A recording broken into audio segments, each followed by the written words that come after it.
The lithium is crystallizing, and we're live. Hey, folks, thanks for tuning into the Banff Podcast. This is your host, Mike Lafferty. And today, we have a themed podcast because we're clever like that. And the theme of today's podcast is noir, defined by, I Googled it just now, a genre of crime fiction or fiction characterized by cynicism, fatalism, and moral ambiguity. And with us today, Amit Moshe is a new guest. We've never had him on before, and he has written a well-received game, had a greatly Kickstarter called City of Mist, which is a kind of a superhero noir powered by the apocalypse. Amit, glad to have you. Glad to be here. Thanks for having me. Yeah. Rounding out the roundtable, we've got Aid Smith from across the pond. Hey, Aid. Hello. Jim Seals from California. Hey, Jim. Hello. And Christopher McLaughlin on the East Coast. How you doing, Chris? I'm wonderful. How are you? All right. Oh, hey, Chris. We mentioned this before the podcast. I should mention it again now, so the listeners hear it. Want to congratulate Green Ronin, who you and Aid often work for. Your guys' Kickstarter for the Sentinels of Earth Prime card game funded in like 9 hours yesterday. So congrats on that. No, thank you very much. It's hard to keep my two patrons down when they come together. And yeah, it looks like they've already smashed through 2 stretch goals. So hey, yeah, good luck with the next 28 days on that. Thank you. So hey, we're talking noir, and I just gave that cheesy definition, and we were talking, some definitions of, what are good examples of, of the genre, in books, movies, comics. I know one thing Chris mentioned before the podcast was that Orson Welles movie, Touch of Evil. Chris, why do you think that? Could you kind of, give us a 6,000-foot view? Why I think that's a good example of the genre? Well, I consider it to be the last great noir because it has that the key elements of it. It's a very, very, very cynical film because it's about a once great man who you sympathize with, but yet he's doing some absolutely deplorable things, and that's kind of one of the key elements of the genre is that you have to be in that gray area between sympathizing with the character and just absolutely hating the things they're doing. It's shot with the great contrast between light and shadow. It shows that the two great cinematic influences of Italian neorealism and German expressionism. The fact that those were able to ever coexist in the same genre, much less in the same film, is pretty amazing. It's some of the great cinematic alchemy that keeps me coming back more and more to this genre. And the fact that it has a dramatically satisfying ending, but typically you're not going to see an ending that has you cheering. It is Baloo the bear is not going to suddenly open his eyes at the end. All the things that Disney movies taught me as a kid, that the main characters never really die. It's like film noir is the complete antithesis to that.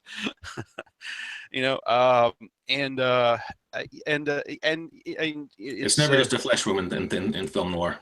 Well, you do occasionally find one where the studio insists on like a tacked on happy ending, but the directors shoot it in such a fashion where you can tell it's absolutely tacked on. I mean, it's everything except the director putting a middle finger up in front of the lens. I'm thinking of like the ending to films like On Dangerous Ground, for instance, where you totally tacked on. Well, hey, that's kind of a classic example. I mean, Orson Welles, obviously, kind of, one of the archetypes of film noir.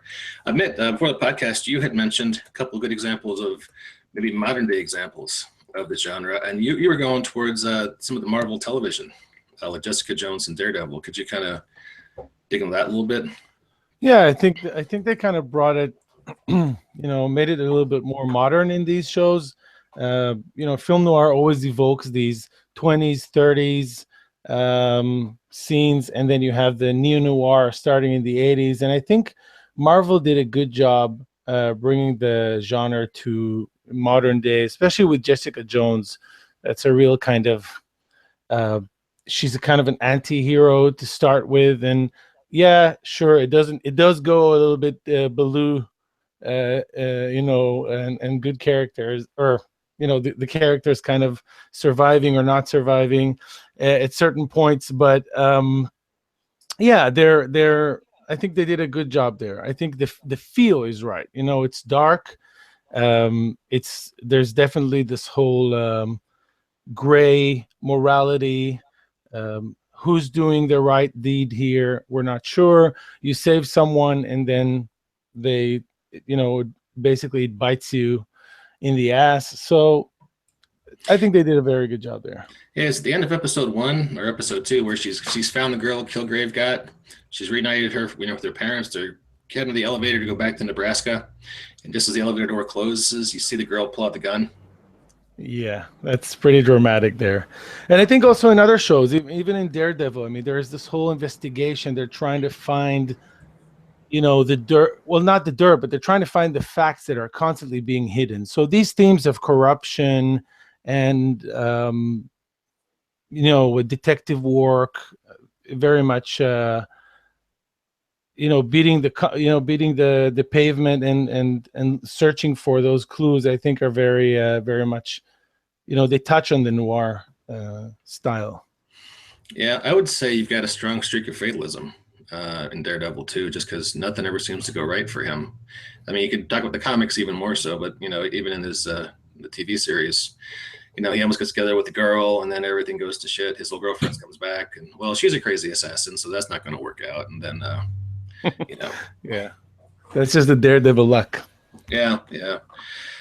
But I agree. That's kind of yeah. I think that's a very fatalism is, or at least this, as you said at the beginning, this cynicism, this inherent cynicism, is very much yeah, an aspect of or a theme in noir. Now, beforehand, we'd been talking a little bit about you had also mentioned a good example of this being the Fables video game, which I have heard good things about, but I've never touched. Can you tell us a little bit about that? Oh yeah, I mean, it's one of the video games I enjoyed the most in recent years. I mean, it's awesome. It's you play Bigby, the big bad wolf. So Fables, these are their legends in New York, and it's just beautiful. It's actually been a big inspiration for City of Mist, because City of Mist is also kind of about legends. But I think the thing I like the most about the game is the conversation, the way the conversation built. You have like a timer, and it runs down. The time runs out on you to choose what you're going to say, and there's always the option of silence. And I thought that was beautiful, because that's just as powerful as, and it's a valid option. It has its consequences, and different consequences in different conversations. So it's a very conversational game, and they just got all the characters right. The kind of the prostitute that was forced into it, and the petty criminal, and just, it's beautiful. So if you want to check out some, unusual supers or supernatural noir, you should really play that game. Cool. Yeah, that's what I've been meaning to check out, but had a kid recently, well, 4 years ago, and just really put a cramp on my video game time, unfortunately. So maybe once he goes away to summer camp in a few years, I'll have some time to catch up. That's going to be a back catalog. Yeah. But it's a mobile game, so I think it's something you could. That makes it a lot easier, because I ride the bus every day, so I can't always play Sentinels of the Multiverse. Oh, hey Chris, if you want to play Sentinels of the Multiverse sometime, if you've got an iPhone, there's an app and you can do multiplayer. So let me know. Well, I appreciate that, but my phone is barely. It's one notch above 2 cans and string. I hear you. Yeah, I did that way for a long time. Makes life easier with a simple phone. True story. My wife added me to her cell phone account. They said, pick out the phone you want. I grabbed it, and they cut her bill by $15 a month when they saw my phone. What the hell? Yes. I made a cell phone company feel bad for us. That's hard to do. That's like making Ebenezer Scrooge cry. I mean, that's a feat. Yep. All right. Hey, so beforehand we were talking about comic books that traffic in noir, if you will, and of course I've mentioned Brubaker because I can't have a podcast without talking about Brubaker for some reason. Mm-hmm. But Jim brought up a comic I had forgotten about that I'd actually read. That was Scenes of the Crime by Brubaker. It was a 4-issue limited series by DC back in '99. Could you talk about that a little bit, Jim? Well, I remember it predominantly for the Michael Lonk, Michael Lonk, who is Brubaker's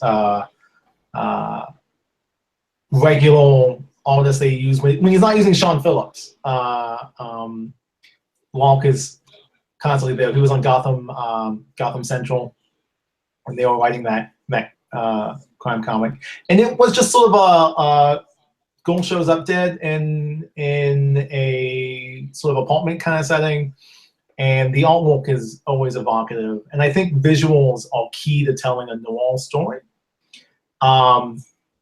because really at the heart of noir fiction is the protagonist, who is always a cynic. And I'm sort of reminded of this George Carlin quote: "Inside every cynical person, there was a disappointed idealist." So you need that sort of dichotomy of there was a time when that person was not cynical, and then there was the time that this story is starting and this story is going. And it's that person wrestling with the moral quandaries of whatever the problem is. It can be anything, whatever the MacGuffin is that he needs to resolve. But for him, it's trying to figure out, okay, how am I going to go about this? And is it going to bring about the results I want? And invariably, it's always no. And sometimes he may even accomplish his goal, but he'll lose sort of the moral high ground to do it. I believe that was in that book. But Vertigo has also published a whole series of crime graphic novels called Vertigo Crime. They came in like little hardbacks, the size of those Archie hardbacks, paperbacks that you see in grocery stores. I think Brian Azzarello did one that was pretty good. Was it Filthy Rich, I believe it was called? And that I think that was the first novel in the line, and that opens up in the very sort of skeezy setting of finding a prostitute in the back of a taxi and sort of rolling from there. Cool. Yeah, I like Citizen Crime because well, I guess that's going on. It sort of seems like Brubaker was kind of sort of finding his footsteps, kind of finding his feet in the genre. It was nice to see sort of the inception of all that. Kind of reminds me, and boy, this is sort of a horrible tangent, so let's make it quick. There was a Netflix movie came out on Valentine's Day this year called Girlfriend's Day.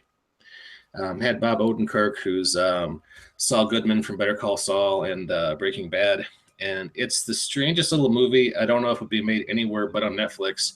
It's basically a film noir set in the greeting card industry in LA. Instead of a PI, he's down on his luck greeting card writer who's struggling against this great criminal conspiracy in the greeting card industry. And it's not hilarious. It's kind of mildly amusing the whole way through. I couldn't help but watch it because I was so happy that a movie that weird existed.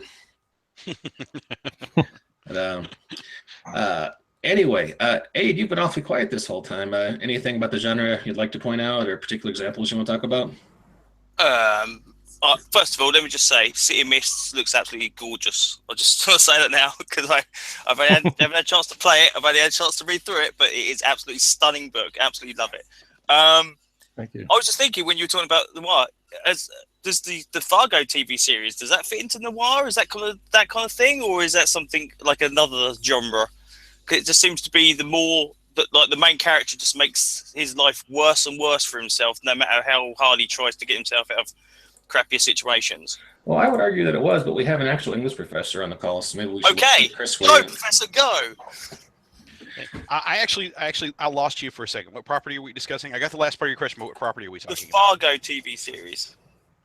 I actually haven't seen the TV series because I was so honestly put off by the idea of somebody trying to make a Coen series. I skipped it. No. I understand it's terrific, but you should really watch it. It is really, really, really, really, really good. And this is someone who loves the Fargo movie. Absolutely adores the Fargo movie. Well, it's the same question about the movie then, because the TV show is trying its earnest best to replicate that kind of a vibe. Would you say Fargo is a noir, or maybe just goes into the crime fiction? Okay, category? All right. Now you have to understand. I am a total purist. I don't think it's possible. I don't think it's possible to make a true noir after 1958. And Yeah. with one very, very, very, very, very, very minor exception, I don't think it's possible to make a noir in color. But I Yeah, think, see, that's I think that's what jumps to my mind. Black and white straight away. but yeah. I think you could definitely cite it as an example of neo noir. The one thing that makes me hesitate to put it fully as a neo noir is that since we never really find out what makes Jerry Lundegaard, engage in that elaborate financial cover-up scheme, you maybe don't sympathize with him as much as you should. I think the Coens do a masterful job of getting you to sympathize with this guy just by showing how crappy his life is. Like that wonderful wordless scene where his father-in-law has turned him down for the money he was counting on, and he has to go back out and try to scrape 6 inches of Minnesota ice off his car, which to this Southerner apparently appeared in like 10 minutes. It does that sometimes, I'm totally in awe of that. Utterly in awe of that. But yeah, I'd feel comfortable putting it there, even if maybe just for me you don't quite sympathize enough with Jerry Lundegaard for it to count 100%. What about Breaking Bad as a neo noir then? Well, that's wow. That's another good one. I guess it really depends on the degree by which you still feel some sympathy for Walter White by the time you hit that final episode, and he's done all those incredibly terrible things, and you kind of barely remember that this all used to be about the fact he had cancer and stuff. Well, I mean, it started off as almost a comedy. In fact, it was kind of advertised as comedy the first couple seasons, and poor sad sack Walt, his wife doesn't really care for him. He's kind of a joke at school, and then he's cooking meth and killing dudes. And it took a real dark left turn at some point. But do you feel that? I tell you the thing. I tell you the thing that makes me think Breaking Bad might fit in there is the some of the most telling noir moments are when a character or a protagonist is defeated by just incredibly random chance. I mean, fate is totally out to get you in the genre, and just some of the incredible things that have to happen to take Walter down at the end, I think certainly puts it in noir territory.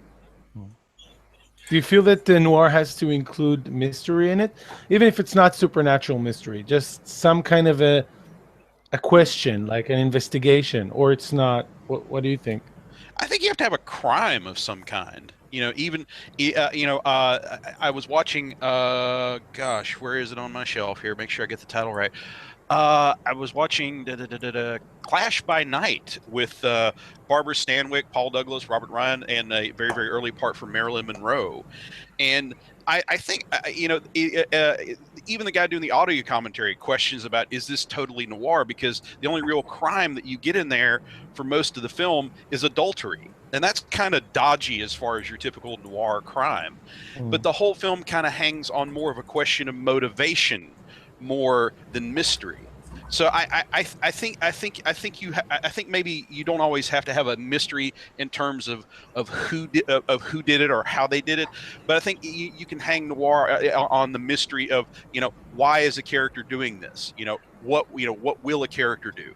See, for me, I always get noir and pulp kind of lumped together. So when we last had the discussion about noir, I watched A Touch of Evil because you suggested to watch it. And I've just looked I've just Wikipedia'd another one. There's a film called Brick that came out in 2005, which actually says neo-noir, because I was going to mention that is a very good film. And it actually says on Wikipedia, so it must be true, it's a neo-noir film. So I am correct in actually, so I'm getting there.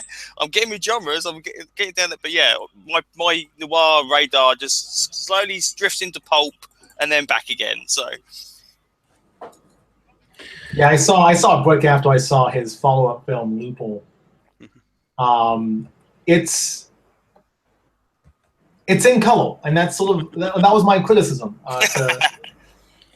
What was like, you have this very noir plot, like, and all the characters, even though it was in a high school setting, they were all following the tropes of the genre. There was the investigative guy who didn't want to be involved. He kept getting dragged and folded. It was fatalistic. It did not resolve in a pleasant, Disney fashion. but ultimately it's in color. And the problem is the reason why noir works visually speaking in black and white is because the only thing black and white with it is the image. Everything else in the content is grays. It's all sort of shades of gray in terms of like what's your lesser of 3, 4, 6 evils,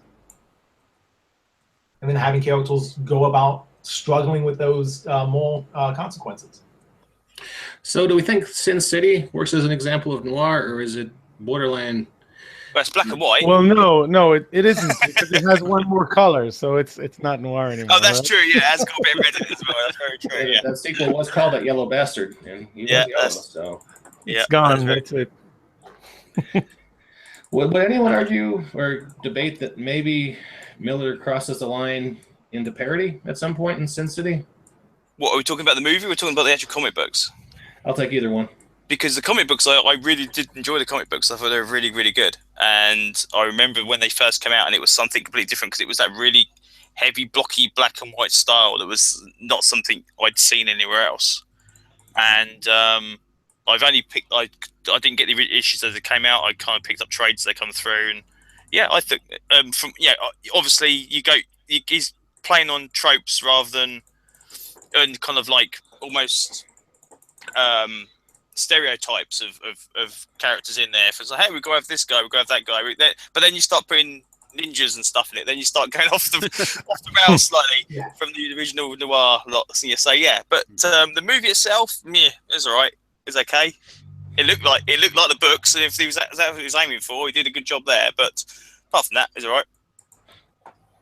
Oh, fair enough. Yeah, that's kind of what I was thinking. I remember reading one review of Sin City, the movie, where the guy was like, I'd like to shoot Frank Miller just once in the gut with the 22, so he knows what it feels like, and you don't just shrug that off and keep on going. Because the odd thing, the spirit looks exactly the same as well.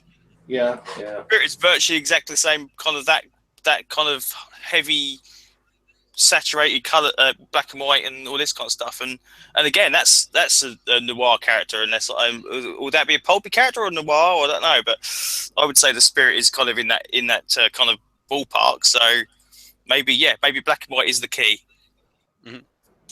Well, I guess and how much happiness you have in it, but we even with my creative partners in the Eminem Noir book, we went through a whole thing. What's the difference between pulp and noir? And I just said, okay, Doc Savage is pulp. Okay, a guy, Humphrey Bogart and Maltese Falcon. That's noir. Humphrey Bogart doesn't have 5 of the most talented people ready to help him. He's not rich. He doesn't have a fleet of jetliners and limos, and he technically wins at the end, but he's not happy about it. And Bogart sort of the quintessential, like how I came to noir was I saw Casablanca and I saw this actor and he just blew my mind. Yeah. And then I went through his back catalog of material. Oh yeah. At that time, I think Criterion was producing some of, I think The Big Sleep had just come out or something on DVD, and I just kept going further and further down the rabbit hole and being intoxicated. The thing about Bogart that's so great is he's not good looking. He's not the smartest man in the room. He's not the strongest man in the room. He doesn't even have the quick draw that you get in the westerns. What he's got is stick-to-itiveness. He's gonna stay with this like a flea on a dog. Barely the dog will bite him. Well, he's pretty. Yeah. He's pretty superheroic as Sam Spade, but you're right. A lot of his later characters get by just on scrappiness. Mm-hmm. Well, hey, since you have raised the specter, or maybe that's a bad way to put it, you raised the subject of noir-related superheroes and noir-related superhero games with Mutants and Masterminds Noir. Can you give us a quick elevator pitch for maybe listeners who aren't familiar with that? Well, back in first edition Eminem, back when everything with Eminem on it was completely and utterly selling out, we decided to try and kind of show off what we could do with the system and kind of try to give people something they had never seen before. And that was my Noir book, a way to combine. It was a book that was about how to combine Noir and superheroes. And I spent the next 8 months to a year being roasted alive online. In fact, I got all my writer scars, my like outer protective writer layer from just seeing post after post on RPGNet that would like veer off topic just to talk about how crappy my book was. Well, you know what? I happen to have read the book. I own a copy, and I actually liked it. But what kind of criticisms were you saying were for it? Well, thank you. I just think people were kind of expecting us to if I remember correctly, I think Noir may have been like the 4th or 5th M&M book that ever came out. And I think people were kind of expecting us to do like a gadget book or something more obvious. And it was just so really different than I think any other superhero RPG had tried. I think a lot of people bought it because of the M&M label, and they just kind of, what the hell is this? What is this arty role playing crap in this? I want more options for flinging buses at people. I don't want to read this crap about where my hero wins at the end and then gets really depressed. So it's sort of my misunderstood child that I keep chained up in the basement, because throw some scraps down there every now and again. There's like a half dozen people who really, really, really love it, and I'm from what I can tell from RPG, about 300 people that would literally just set me on fire for having wasted their $20 on that book. See, I love it. I went out my way to eBay it to make sure I got one, because I knew you wrote it, and I went out and make sure I paid a little bit extra for it, but we got it eventually. Well, I just love 1940s stuff. That kind of era is just fantastic. So it's very kind. It's kind of emblematic of like nothing that anybody would ever do again these days. I do lament that part of it. I do kind of miss that period 10 years ago where it was like, I've got an idea, and there was still enough of that initial D20 wave left where people would take a chance and put something out like that in book form. But but have we now surpassed that? Because now we are seeing a lot more games that are set in kind of the 40s eras and noir stuff and pulpy kind of thing. So maybe the Mutants and Masterminds crowd weren't the people that were ready for it, but maybe the role-playing people in general, if you can say, hey, this is a noir book, but it uses the Mutants and Masterminds system, maybe they may go for it. Well, I don't know if you guys... I'll let more talented people than I take a crack at noir superheroes now. I lost a couple of fingers in my try, and I'm in absolutely no hurry to go back. Well, have you guys... I agree with Aid. Sorry. No, I was about to introduce you anyway, so please go ahead and admit. Well, I was just going to say I agree with Aid, and I think, Chris, you were maybe a little bit ahead of your time, or maybe hitting the wrong audience there, because I think that's exactly what people are looking for, or some audiences are definitely looking for, that more role-playing, touch to a setting than just flinging buses and shooting ray guns. I think that's very much becoming a thing now. Narrative gaming and more role playing, more mechanic driven role playing. So not just like give me a set of rules and I'll do the role playing side by side with that, but I want the game to encourage me to role play or create all kinds of situations for me to role play around. So I think that was just come on over to PBTA Games. I think you'll be great. Yeah, I was going to say. Well, thank you for the kind words, sir, and I hope a lot of people will check out your game, because I'm really excited just from the sound of it, just from what I'm seeing at your website. I hate to bring out dollar figures, but Mitt raised over $100,000 for City of Mists last year. So and Noir sold out for what it's worth, So yeah, apparently there is a market for this. Yeah, I think there is, definitely. And yeah, we were very lucky with the Kickstarter. It was just amazing. The people really responded to it, and that's it. We're making the game. Apocalypse World is a very good system, though. It's very versatile, that you can use it for different genres and stuff. So as long as you can kind of get your head around and modifying it, the core of it is really, really nice to build stuff upon. So That's cool. That's like I say, it's just kind of like the old D20 days where it's like, hey, Dungeon Dragons is the core system. Let's all do stuff for that. It's just like, hey, Apocalypse World. Now let's do. Oh no, Fate as well. Oh dear, yeah. So it's fantastic. Yeah. I agree. Yeah, we just had Brendan Conway on to talk about Masks, which is another PBTA game, I believe. Yeah. So the superheroes in PBTA, that's kind of tricky in a way, and there was a very, very interesting and good attempt made with Worlds in Peril, which was the first superhero PBTA game I know of. It was very good. What was good about it, what I liked about it, is that it didn't strictly define your powers. You would just write something like what's possible for you to do, what's totally impossible, what's borderline, and then you kind of work around that. So I thought that was pretty creative.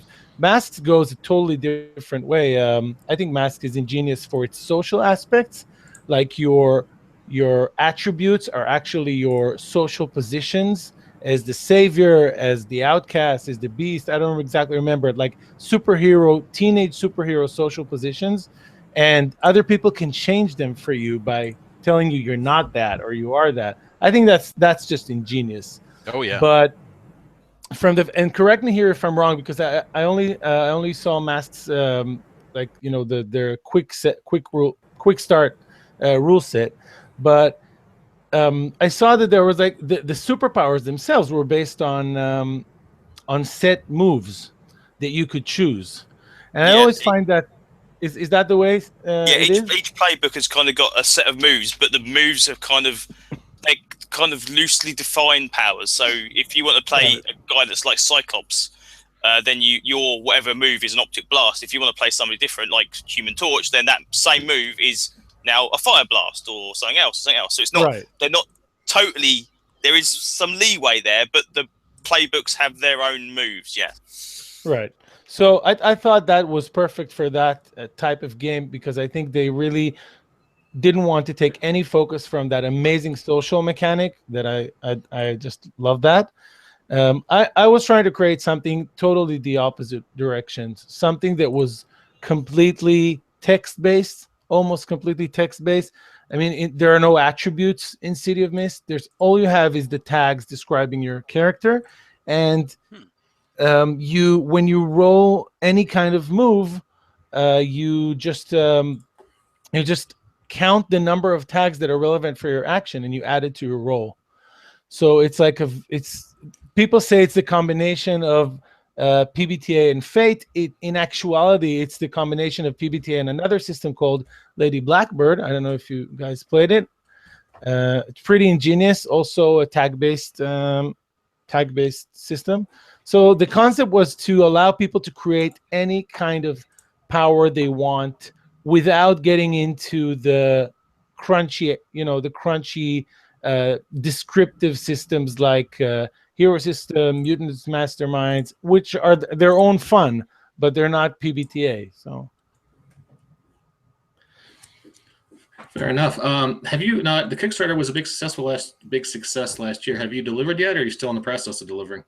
No, we're still in development. The first book should come out on August, and we started pre-order, which is fantastic. But we're still in development, and it's already in this conversation. I'm getting a lot of ideas and directions. So, for example, maybe I need to just edit the whole thing and say it's neo-noir, because we definitely are going to have a full color book.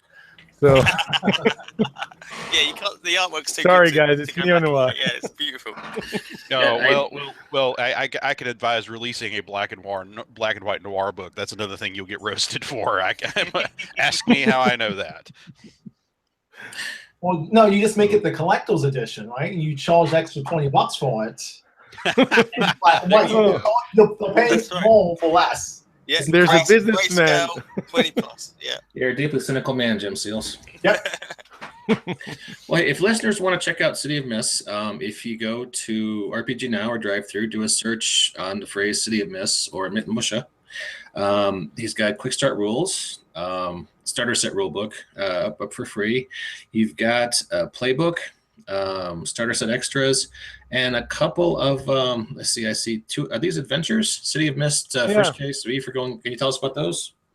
Yeah, there's two cases. The first one, V's for going viral, is it's kind of a very simple investigation. It's mostly to try out the game and the mechanics and get into it. The second one, Demons of Cross End, is already it's like a full-blown case. Still not very long, but like with enough materials to keep things interesting for a couple of sessions. And that has more of this gray morality, people doing things because they have to. And then every time I run this case in conventions and stuff like that, the ending is different, and different characters end up making different decisions. I mean, this is kind of the core mechanic of City of Mist, is a mechanic of inner conflict. I mean, I was listening to what Jim said there, that definition of what the character is experiencing, and I was thinking, fantastic. I mean, this is really what I'm getting at with City of Mist. You have your four themes, and they're constantly conflicting with each other and forcing you to make hard choices. So that's more present there in the more advanced case. And we unlocked 6 more cases that we're going to write right after the core book. So there's going to be plenty of content with that. Okay, cool. And when do you think that'll be going live or be getting published? We set August 2017 as the goal for that. Right now we're on schedule. I hope it stays this way. There's a lot going on in development, and it's first time. So, but I think we'll be good for August. Okay, good. Glad to hear that.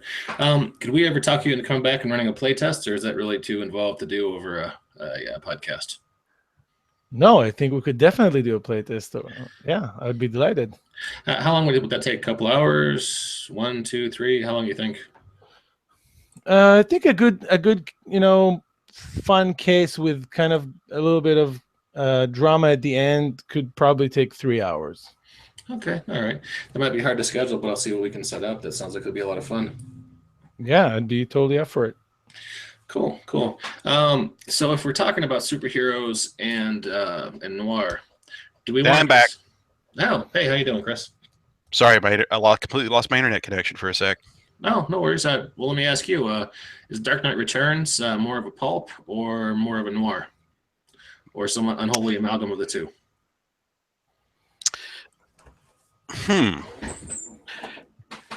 Well, I guess it really depends on color. So it would best be neo noir. I guess it would really depend on how much you see either Batman or even, I guess, even to a greater extent, Superman being a captive of bad decisions that we at least sympathize with why they made them. To me, the two great weaknesses of Dark Knight Returns is this like really silly cartoonish portrayal of Reagan, and an equally silly and cartoonish portrayal of Superman. I mean, granted, unless Superman suddenly becomes a right-wing dick, you don't have a story. But it just, to me, it's never really rang true. Extent that we're supposed to sympathize with the reasons that Superman became a right-wing dick, I guess it could be. But I've always found Dark Knight to be very overrated. Honestly, of all the supposedly great comic artists, Frank Miller, I will freely admit, is the one that, for the most part, I just don't get. I thought you were going to say overrated. Sorry. I'm always enthusiastic when I hear someone take a critical look at the Dark Knight Returns. As a Batman fan, I've never been over the moon on that.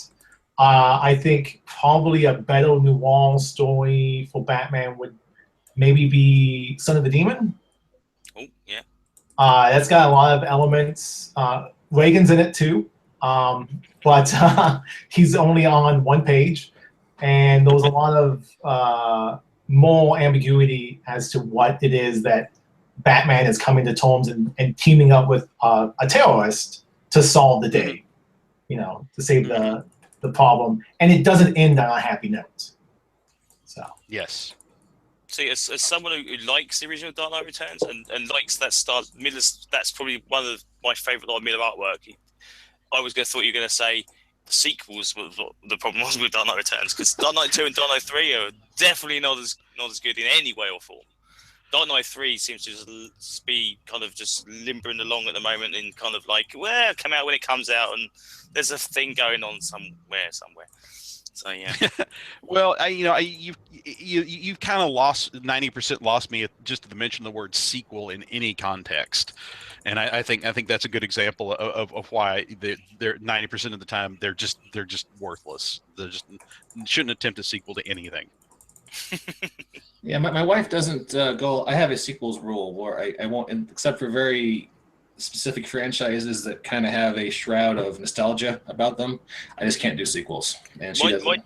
My general sequels rule is about I give maybe a 1 sequel and possibly 2, but once they're in like number 7, then you know there's something going wrong, and you're just milking the cow. That's all you're doing. Yeah. Except for the Fast and Furious franchise, which just kept getting better with every Really? one. Because I couldn't stand the first one, so I just all of the rest of them after that. My wife watches them, and it's a 2 glass of wine, about to and I say, sleep through it. Yeah. So. I was about to say I have a fondness for films that you go in not expecting them to be any good. Like I've grown up loving like the Universal Mummy series from the 40s, even though you know that they're all going to be fucking terrible after the first one. You know, the one reduction. In fact, I was. Yeah. Go ahead, Chris. Yeah, in fact, I was sharing with a friend of mine who had no familiarity with Universal horror, and I was telling her that, like, I honestly think like the last Lon Chaney Jr. Mummy sequel is like 58 minutes long, like start to finish. And she's like, well, what's the name of that one? And the titles all blend together at some point. And I said, you know, they might as well just call it The Mummy. Pretty much just doesn't give a damn anymore. There you go. That's your title. You know, The Mummy no longer gives a crap. There you go. He's very tired. He wants to move to Boca. He's got other things on his mind, but he'll threaten you if it, gets the job done. So. He's probably met Abbott and Costello by then as well, isn't he? So he's just give up completely. Oh God. Oh God. One redemption of the Fast and Furious movies is that they will hire really great cinematographers. So you'll have, kind of just dopey movies about guys in fast cars, but they'll just be shot beautifully. So if you have to watch them, let's say if you have a wife who's really into that franchise, that's one thing to look forward to. You don't get that same kind of satisfaction out of, say, the Transformers movies, which, do you get any satisfaction out of Transformers movies? I'm sorry. It's a thing. Chris, you had mentioned... It's not G1, it's not animated, it's not Transformers. Well, on the plus side, for old-time Transformers fans, I mean, the horrible Michael Bay movies make billions of dollars, and they prompt Hasbro to keep the toy line and the comic book line alive. So there's a silver lining there. Speaking of silver linings, and that's an awkward segue, Chris, you had mentioned Sandman Mystery Theater as a comic you want to touch on this podcast. Could you dig on that a little bit? Absolutely. Well, I mean, I may trigger like everyone at RPGNet to go off and burn all their copies of it, but that was the comic that put the idea to do the Noir sourcebook in my film. I had never in my life. Well, I'd been out of comics for like 10 years, after like an education and girls and other things in my life. But Sandman Mystery Theater was the thing that pulled me back into comics because I had never seen with a protagonist quite that flawed and quite that haunted by his powers. I mean, I know that's Marvel's stock and trade, but it just seemed like Peter Parker whining about his wisdom teeth was no comparison to Wesley Dodds being completely unable to sleep because every time he closes his eyes he sees another horrific graphic murder. I don't know if anybody's topped that for a more haunted character. And so the idea of still being able to do something that's at least superficially superheroic in the context of such broken and flawed characters, that's what I wanted to take off and run with. And and I don't like. Okay, here you go. Since you're my friend, you get this story for the very, very, very first time. One of the proudest moments of my life was I took one of my author's copies of Noir and gave it to Matt Wagner himself. Oh, nice. And and Matt Wagner sit there and flip. I mean, it's not like he sat there and read the whole damn book. I'm not going to make this out to be more than it is, but he at least flipped through it. He looked where I dedicated the book to him, and he said, "This looks really cool, and thank you." Oh wow, that is so. If Matt Wagner didn't, Matt Wagner didn't throw it at me like I think half of the internet wanted to at some point. So yeah, there you go. I felt at least that much vindicated. I did okay by my inspiration. You have just described the most positive Matt Wagner interaction I've ever heard. He's always been fabulous. I'm just saying. I usually hear Matt Wagner stories where it's a little more dramatic than that. I'm glad that's really? A great story. Yeah, he's often a nice guy, but especially in the afternoon at conventions, I think he gets a little cranky. Yeah, I met him in the morning of a convention, and he was nice to me. He drew a little Batman picture in my Batman Noir black and white collection. So I was pretty happy with that. So I cannot say bad things about. Well, hey, see, there are two guys who had good Matt Wagner stories. Mike doesn't know what the fuck he's talking about. So Matt Wagner's apparently a good guy. So hey. Well, I mean, he comes. He's been to pretty much every single Baltimore Comic-Con, and I've never missed a one. And slowly but surely, I'm getting him to sign every single issue of Sandman Mystery Theater. He's never been anything but nice to me. And in fact, I've seen him be nice to the people that tend to be the most annoying folks of all of comics, the people who are demanding original art and sketches right there on the spot. Really? Okay. Well, maybe I've just talked to people who were jerky to him, and that's where I'm getting that from. So I'm glad to hear I was in error on that. So that's yeah. I wouldn't walk up to him wearing like a Make America Great Again hat, but we've all got our limits. Oh, I don't want to talk about politics, Chris, but yeah, it's a thing, isn't it? So yep. I've got a neighbor down the street who I get along with really well. He's a kindly old man. He's got a snowplow he brings out when we get like a foot in an hour, which happens in Colorado. But he wears this red Donald Trump hat around. And every once in a while I'm tempted to go up and talk politics with him, and then I'm like, nah, that's a bad idea. So I just talk about football with him or something else. But yeah. Well, anyway, we've been talking for about an hour, and I know it's about midnight where Amit is, so we should probably start wrapping up. Anything else you want to touch on before we close things down, Amit? No, I think we really touched on so many different subjects today. I'll just say, if anyone is interested, you can pick up the starter set on our website, like you said, and we have some really good deals right now for pre-order. So if you like the starter set, you can check out the deals we have, and that's it. Pre-orders. Where do they find a pre-order? The pre-order is, you just go to the cityofmist.co, not .com.co, and you click get the game, and you have all the pre-order offers. Okay, cool. Yeah, I hadn't noticed that, so that's good information. Cool. Right there on the front, big purple button, get the game. All righty. Mr. McLaughlin, anything else you wanted to touch on before we wrap up?